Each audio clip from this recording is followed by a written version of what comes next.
waiting to happen? Well, the thing of it is jihad is an event that is actually meant for them to do. I mean, it's the ultimate thing to commit jihad for these guys. All right. Well, I think some Muslims might disagree, but let's just talk about what happened here in Spain. It seems like the terrorists have really left alone the country of Spain for quite some time. I mean, can't remember. I mean, the Madrid train bombing years ago. Why do you think all of a sudden Spain's in the crosshairs? I think basically it's a training ground right now, is what I'm seeing. If you notice what's happening all over in the UK, in the EU, and now Spain and everything else, what's happening is they're perfecting their tactics, is really, really what they're doing. If you notice, a vehicle is being used almost every single terrorist attack now. Why? Because they can't get the weapons. So they're using a vehicle to do it. They're practicing, they're debriefing each other afterwards to see, hey, what worked, what didn't work. And Spain just happens to be the area that they did it in this time, because they're branching out and looking for other areas. See, they're not at war with Spain. They're not at war with the EU or anything else. They're at war with the world. So they're basically using Spain and all these other countries in Europe, because of the proximity to the Middle East, as a practice ground to maybe use cars or vans here in the United States. Is that what you're saying?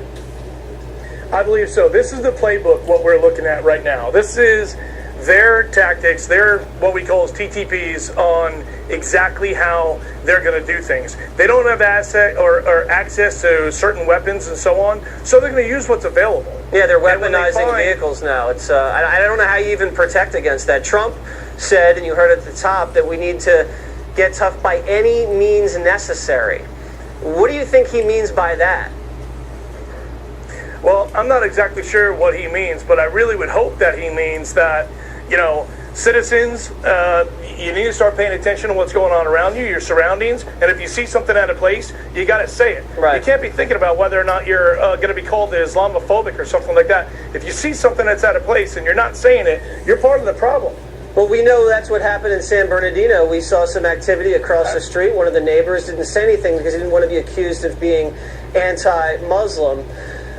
You have a travel ban now in play. Every time I see something like this in Europe, most likely, it looks like another reason to institute the travel ban.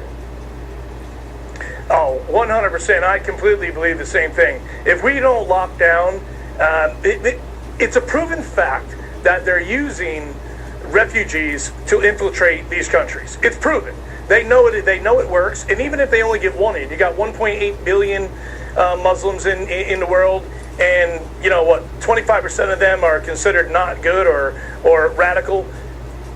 You see what one person or two people can do. It's a numbers game. And we showed video last week on Water's World of a bunch of refugees coming onto a beach on a boat out of the middle of nowhere in Spain and just running on shore to God knows where. So, they got to tighten the borders somehow. You got to have the sword here, but you got to have a shield as well. Steve, thanks for your service. Thank you. I really appreciate it. Thank you.